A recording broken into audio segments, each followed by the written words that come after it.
जय श्री कृष्णा। मैं आचार्य ज्योति स्वागत करती हूं आप सभी का वैदिक एस्ट्रो केंद्र में। दर्शकों, आज हम बात करने जा रहे हैं प्रेम राशि फल के बारे में और उसी श्रृंखला में हम आज बात करेंगे वृश्चिक राशि के लिए। वृश्चिक राशि के लिए मई 2026 ग्रहों की स्थिति क्या लेकर आ रहा है, कौन से ग्रहों का गोचर हो रहा है और उसका प्रभाव आपके प्रेम जीवन पर किस प्रकार से पड़ेगा, उसको हम समझेंगे। लेकिन शुरुआत करने से पहले मैं अपने सभी दर्शकों से अनुरोध करना चाहूंगी कि इस वीडियो को लाइक करें, शेयर करें, बेल बटन दबाकर चैनल को सब्सक्राइब जरूर करें।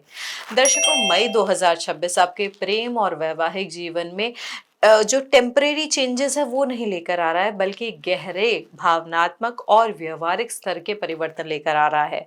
देखिए, क्योंकि आपकी राशि ना स्वभाव से ही तीव्र होती है, संवेदनशील होती है, भीतर से सब कुछ गहराई से महसूस करने वाली होती है, तो इस महीने ग्रह स्थिति आपको ये दिखाएगी कि संबंध जो होते हैं वो केवल भावना से नहीं बल्कि कंट्रोल, एक डिसेंट कंट्रोल, ओवर पावरिंग करना नहीं, डोमिनेट करना नहीं, एक स्टैंडर्ड जो कंट्रोल होता है उसके साथ, भरोसे के साथ और व्यवहार से चलते हैं।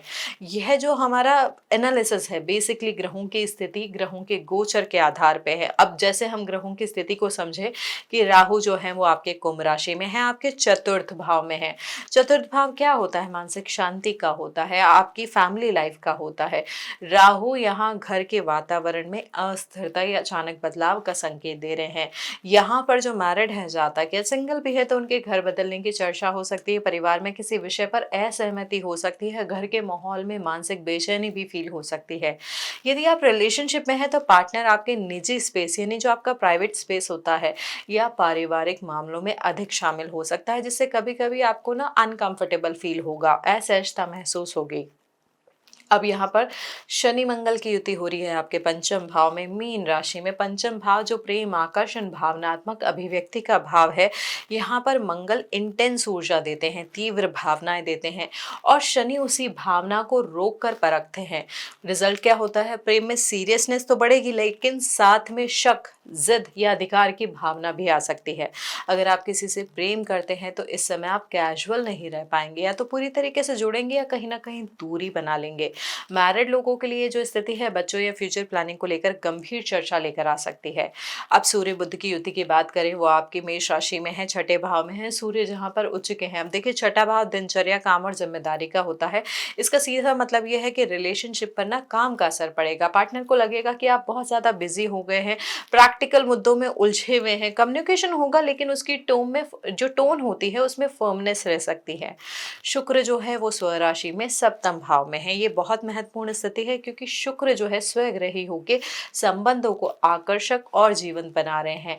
यदि आप मैरिड है तो पार्टनर की ओर आकर्षण बढ़ेगा, समय समय बिताने की जो होती है, साथ में बैठने की जो इच्छा है वो बढ़ेगी। यदि सिंगल है तो यहाँ पर विवाह प्रस्ताव या सीरियस रिलेशनशिप का अवसर भी मिल सकता है।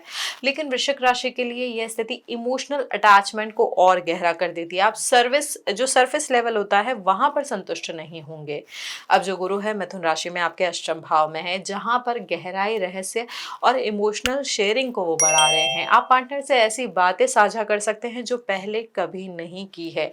आपकी जॉइंट एसेट्स के बारे में, इन्वेस्टमेंट्स के बारे में भी आप डिस्कशन करेंगे इस महीने। केतु जो है वो सिंह राशि में है, दशम भाव में। काम के क्षेत्र में थोड़ी उदासीनता या दिशा बदलने का विचार आ सकता है, जिसका असर इनडायरेक्टली रिलेशनशिप पर भी पड़ेगा। अब यहाँ पर देखिए, गोचर को समझे। 1 से 10 तारीख तक, 1 से 10 मई तक शनि मंगल की युति पंचम भाव में रहेगी, जहां पर जैसे मैंने बताया कि छोटी छोटी बातों पर भी रिएक्शन तेज हो सकते हैं। यदि पार्टनर ने रिप्लाई देर से किया, किसी बात को हल्के में लिया, तो आपको ये जो गहराई है, ये चीजें हैं प्रभावित करेगी।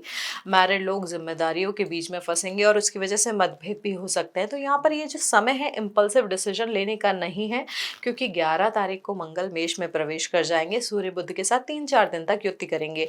अब फोकस जो है प्रेम से हटकर व्यवहार, प्रैक्टिकलिटी, रूटीन पर आ जाएगा। कोई एक व्यक्ति स्पष्ट शब्दों में कहेगा कि रिलेशनशिप को प्रैक्टिकल स्तर पर कैसे चलाना है। यदि लंबे समय से कोई इशू दबा हुआ था तो वो भी सामने आ सकता है। यह टकराव समाधान की दिशा भी दे सकता है। 14 मई को शुक्र जो है वो अष्टम भाव में गुरु के साथ युति करेंगे। यहाँ से इमोशनल टोन बदल जाएगी। बातचीत में जो है कपल जो है प्लानिंग करेंगे, गहराई के साथ यहाँ पे डिस्कशंस होंगे। सिंगल्स के लिए भी यहाँ पर अच्छे प्रपोजल आ सकते हैं। ऐसे व्यक्ति के साथ से प्रपोजल आ सकता है जो केवल आकर्षक नहीं बल्कि मानसिक समझ भी रखता हो। 15 मई के बाद सूर्य और बुध जो है वो वृषभ में प्रवेश कर जाएंगे, जिससे सप्तम भाव और सक्रिय हो जाएगा।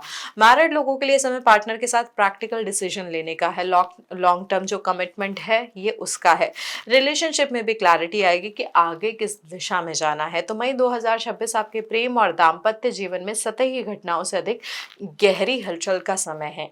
यहाँ पर देखिए, हमने युति की बात की, हमने गोचर की बात की, हमने समझा कि यहाँ पर क्या चीजें किस तरीके से आपको प्रभावित कर रही है। ये महीना कौन सही है से अधिक रिश्ता कैसा चल रहा है उस पर फोकस करने का होगा। तो ये है ग्रहों के आधार पर वृहद परिणाम।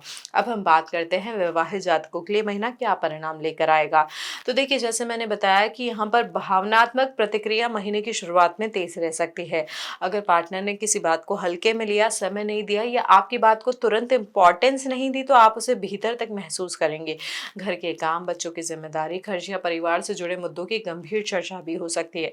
शुरुआती समय में पुरानी बातें भी उठ सकती है क्योंकि शरीर पुरानी घटनाओं को याद दिलाते हैं और मंगल जो है तुरंत जवाब दिलवाते हैं। अब जब यहाँ पर राशि परिवर्तन होगा तो जैसे मैंने बताया कि चीज़ें बदलेगी, जिम्मेदारियों का संतुलन भी आएगा, चीज़ें आप संभालने की कोशिश भी करेंगे। यहाँ पर दोनों बैठकर समाधान निकालने का प्रयास करेंगे महीने के अंत तक।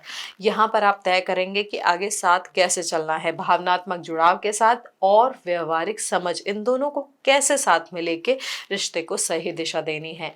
अब जो ज़्यादा कमिटेड रिलेशनशिप में है उनके लिए यहाँ पे शुरुआत में इंटेंसिटी अधिक हो सकती है।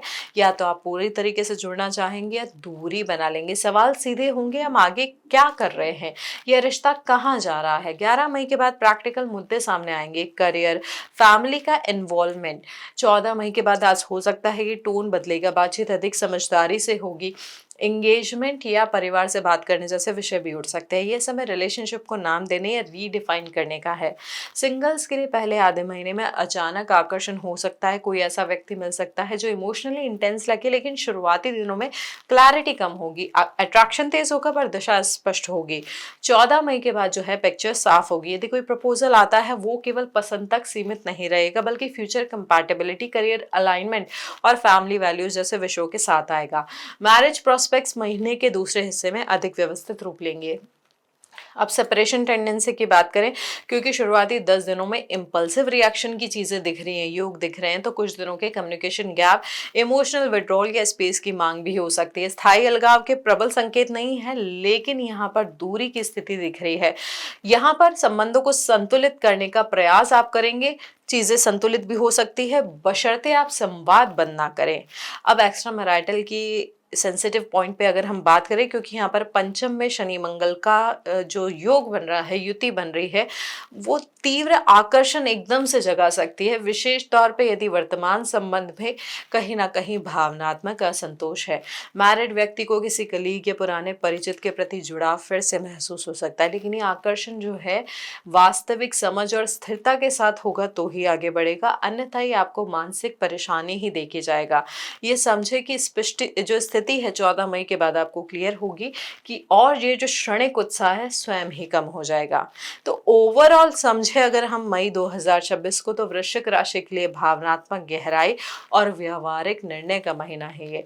यह समय आपको दिखाएगा कि संबंध केवल अधिकार, डोमिनेंस और तीव्रता पर ही नहीं टिकते हैं, ये टिकते हैं आपसी भरोसे और जिम्मेदारी पर। रिएक्शन देने से पहले ठहराव रखना, संवाद को बंद ना करना, कम्युनिकेशन को क्लोज नहीं करना, डिसीजन आवेग में ना लेना, यही इस महीने के सबसे बड़े उपाय हैं। तो दर्शक को ये विश्लेषण अगर आपको अच्छा लगा हो तो इस वीडियो को लाइक करें, शेयर करें, बेल बटन दबाकर चैनल को सब्सक्राइब जरूर करें। हरिओम।